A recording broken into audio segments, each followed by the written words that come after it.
آه. السلام عليكم ورحمة الله وبركاته. استنى أما أهدى عشان ما بجريش من زمان أصلا، فقلت بقى ده من ضمن الروتين على فكرة، إن إحنا رايحين نمشي على إن شاء الله في الأجازة.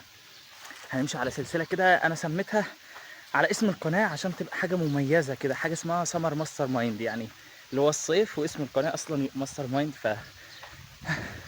فالمهم، فإحنا إن شاء الله هنمشي على روتين كده اللي هو نمشي عليه. النبي عليه الصلاة والسلام قال لنا خير الأعمال أدومها وإن قل. بمعنى أصح إن إحنا في الأجازة مش لازم إن أنا أقول إن أنا هحفظ القرآن كله في الأجازة، أو إن أنا هعمل فورمة معرفش إيه في الأجازة كلها ومعرفش إيه، وأحط لنفسي أهداف أصلا أنا مش عارف إن هي هتحصل ولا لأ. فاهمني؟ يعني الله أعلم هي هتحصل ولا لأ. فعشان إن إحنا يعني هي يعني حرفيا الواحد لو مش ستيب واحدة واحدة هيوصل للي هو عايزه. أنا هقعد على الأرض عشان خاطر أنا هبطان، هقعد في الظل شوية. المهم، فالمفروض ان احنا كل سنه بنقعد نقول هنبدا ان شاء الله انا هنزل اروح الجيم ان شاء الله، انا هبدا ان انا هقرا الكتب الفلانيه، وانا هتعلم الشيء الفلاني وي وي. كل سنه بنقول نفس الحوار. بنخلص امتحانات من هنا بنقول نريح اسبوع علشان خاطر ان احنا نبقى زي الفل ونبدا بشغف كده. بتفضل الاسبوع ده بيتحول ل2 3 4 لحد ما الاجازه بتخلص والصيف بيخلص وما بنعملش اي حاجه ولا بنوصل لاي حاجه. والله انا اهو انا جاي لك ان انا بقالي من يوم ما خلصت امتحانات كل يوم بقول ان انا المفروض ان انا بقى ابدا ان انا اطور من نفسي، المفروض ان انا كمان اهتم بجسمي بالرياضه بالحوارات دي كلها، ومش بعمل كده. انا كل يوم بقول هنزل وما بنزلش، كل يوم بقول هعمل وما بعملش، كل يوم اقول هصور فيديوهات وما بصورش. فانت تلاحظ حتى ان انا ما بنزلش فيديوهات من زمان، ده كله بسبب التسويف والتاجيل، وان انا هبدا وهبدا ومش ببدا اصلا. فالمهم ايام سوري يعني على شكل مبهدل، بس المهم يلا نكمل.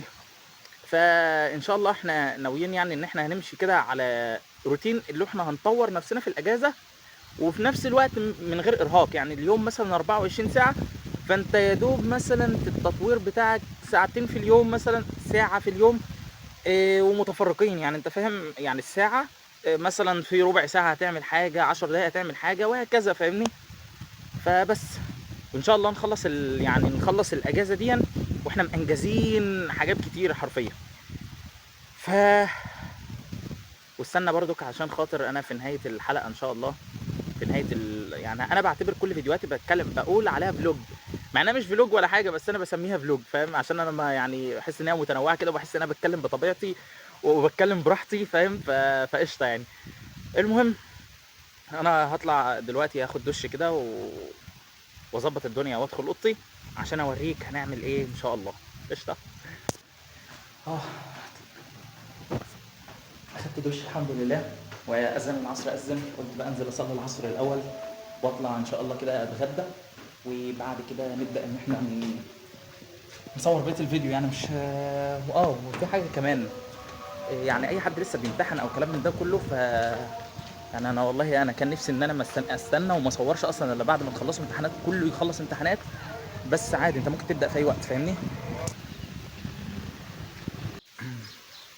الحمد لله صليت العصر واتغديت كمان الحمد لله.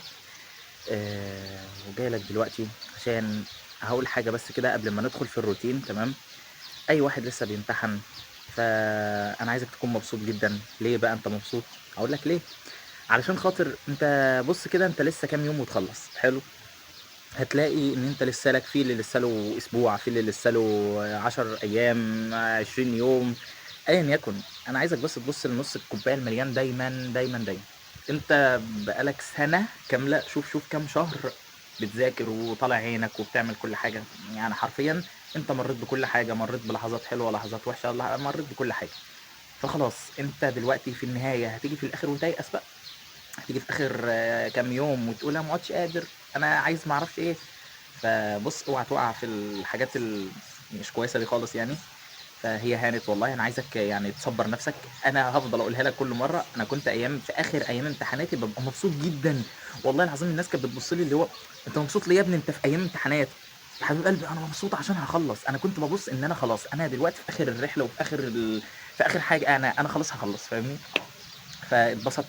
وافرح كده وخلاص. يعني انت هتبقى بقى هتخلص بقى اللي في الثانوي، هيخلص ثالثه ثانوي، هيبقى بقى طالب جامعي، وان شاء الله انت هتتهان في الجامعه.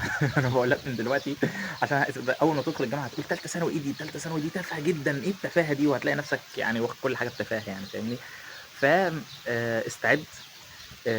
وطبعا عايزك تستعد للسلسله اللي احنا هنعملها دي، وعشان خاطر اوعى تفوت فيديو. عارف انت لو ما اتفرجتش على السلسله كامله هنزعل يعني.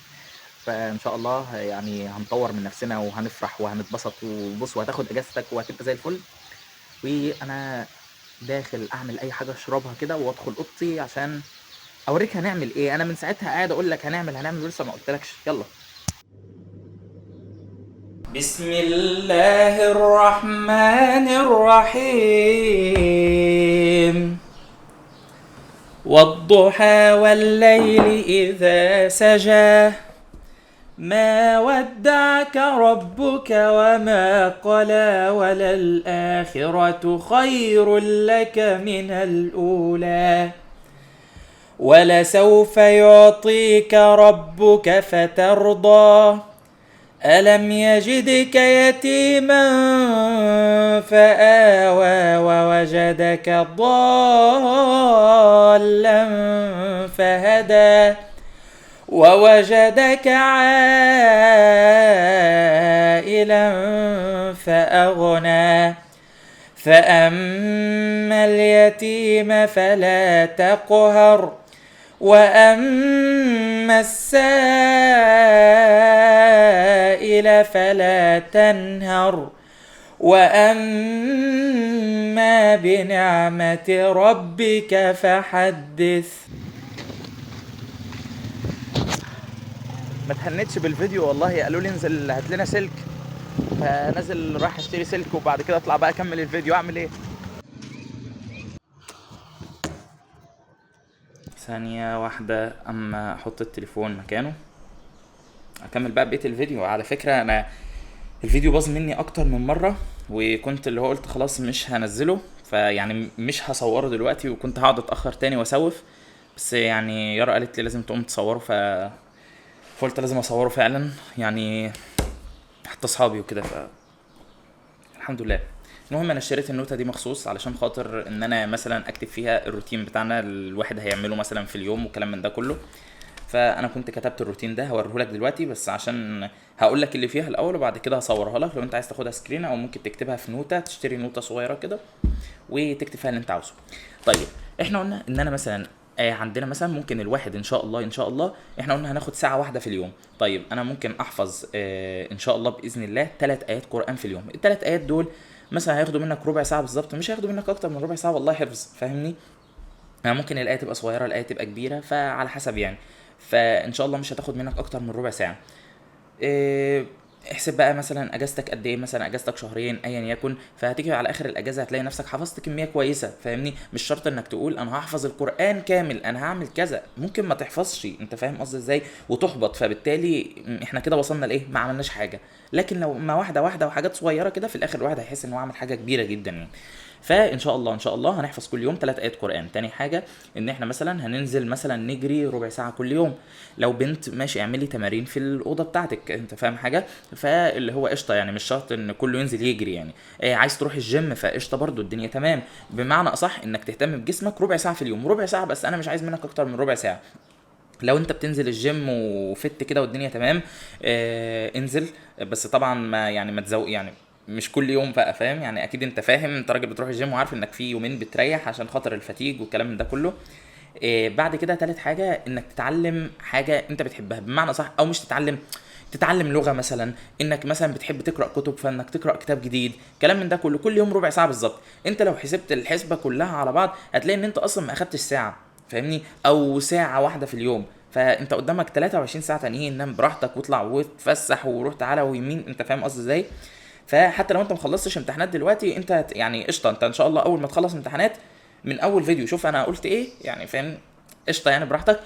شوف احنا هنعمل ايه واعمل معانا، فهتكون انت خلصت اصلا ساعتها، فاهمني؟ وما تقعدش تقول اصل انا هستنى اسبوع اريح من الامتحانات، لا ابدا تطوير يا باشا على طول، انزل يعني الجري ده انت فاهم يعني.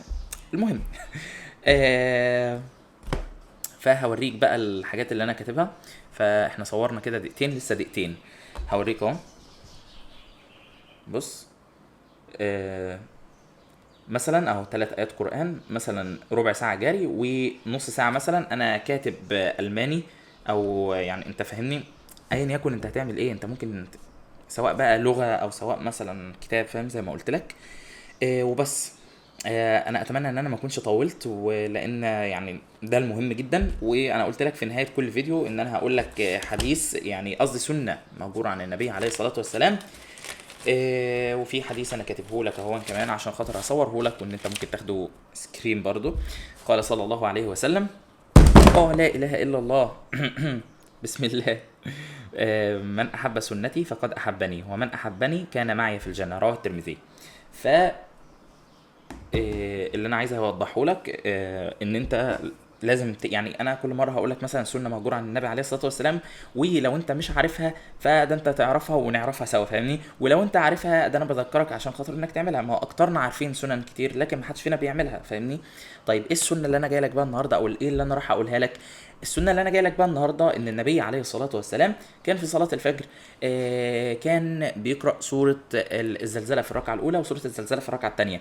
يعني انا قرات سوره الزلزله كامله في الركعه الاولى، وسوره الزلزله كامله في الركعه الثانيه. ايوه، بس هو النبي عليه الصلاه والسلام ما كانش بيعمل كده دايما، هو كان يعني عمل كده اكتر من مره، ودي سنه عن النبي عليه الصلاه والسلام. طب ليه ما نعملهاش؟ فاهم؟ يعني مثلا انك مثلا من بكره، انا الحمد لله بعملها، فايه رايك بقى من بكره تقرا سوره الزلزله في الركعه الاولى وفي الركعه الثانيه، وده انت احييت سنه النبي عليه الصلاه والسلام، فاهمني؟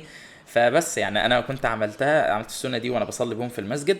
فاللي هو انا ما لقيتش حد سالني انت ليه عملت كده، فاهمني؟ فاللي هو قلت خلاص ما دام محدش سالني، بس قلت برضو لازم تكون المعلومه دي انت تكون عارفها. كنت انا سمعتها من الشيخ امير منير، كان قالها قبل كده فبس. فان شاء الله يعني انا هحاول بقدر الامكان ان انا كل اسبوع مثلا انزل فيديوهين، هحاول بقدر الامكان ان انا اعمل كده. وطبعا انا اتاخرت في تنزيل الفيديوهات عشان خاطر انا عاوز يعني اللي هو مثلا نبدا من بدايه الشهر، فاهمني؟ يعني هو ما عادش حاجه والشهر يخلص ونبدا في بدايه الشهر الجديد، وهيبقى قدامنا شهرين اجازه، فان شاء الله بقى نعمل فيهم كل اللي احنا عاوزينه. فبس، فاشوفك بقى في الفيديو الجاي، وان شاء الله تكون كويس كده وبخير، واستناني. اتمنى تستناني. ولو انت استنى اخر حاجه اقولها لك. لو انت وصلت لحد هنا، لو انت هتبدا معايا فانزل في الكومنت اكتب تحت ان انت بدات خلاص، او ان شاء الله هتبدا معايا. وبس عشان احس برضو ان احنا كلنا هنعمل نفس الحاجه، وان احنا هنطور من نفسنا، وان شاء الله نيجي في اخر الاجازه كده مطورين من نفسنا والدنيا تمام. وبس، سلام.